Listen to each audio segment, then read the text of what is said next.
As we enter the new Jewish year 5782, we look back at the last year, maybe the last year and a half of the corona pandemic, which turned the world we knew upside down.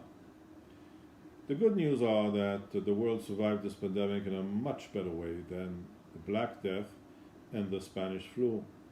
And thanks to the collaboration of many scientists and medical researchers, vaccines were produced, and the world is in the process of finding the right medical cocktail to heal those afflicted with this terrible virus.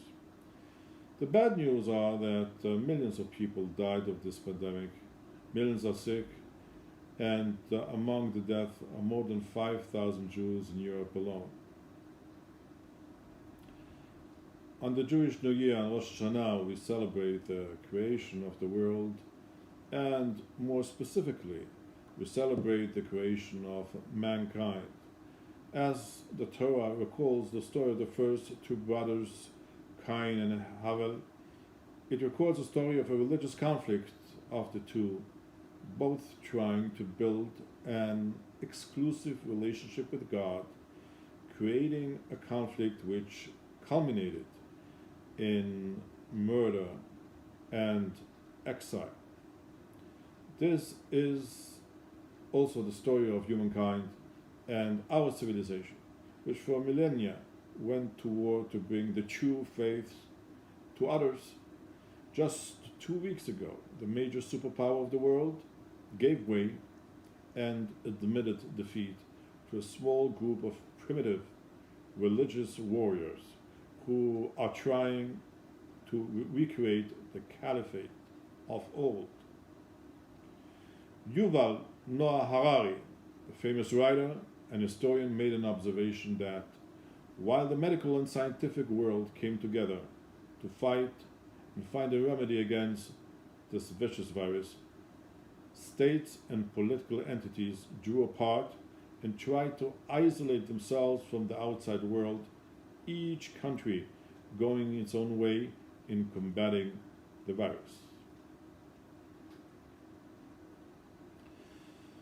But if there is one thing which this vicious and treacherous virus taught the world, is the total interdependence of humanity. Even if rich countries will vaccinate each one of their citizens, ignoring the third world, a new mutation coming from there might render their vaccine irrelevant and obsolete. In Israel, we also observed as closed communities tried to deal with the pandemic in their own way, ignoring the general advisory and recommendation, but at the end affecting the lives of the country, bringing the wrath of the general public against them. In the search for a remedy for COVID, many Jewish scientists and doctors are on the forefront of the struggle, and Israel succeeded in many stages of the pandemic, keeping the numbers of deaths very low, being a light to the nations in the struggle against COVID-19. COVID-19 taught to all of us humility and vulnerability. Mankind, which was able to reach the planet Mars, was humiliated by this unseen microscopic creature creating havoc in our lives. But the virus also reminded us of our interdependence on each other. How much did we miss the smile, hug, the kiss of our children, parents and grandparents? As we are returning slowly from our Zoom halls and bunkers and from individual worship to public and communal minions and life, we should cherish the upcoming festivals, celebrating our interdependence and commonality.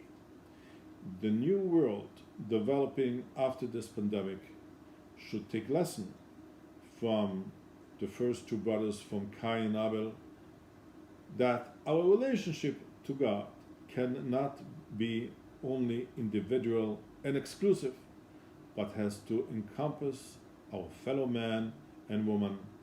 As the New Year's prayer and the Yom Kippur prayer states, all of mankind should unite to serve God with a full heart.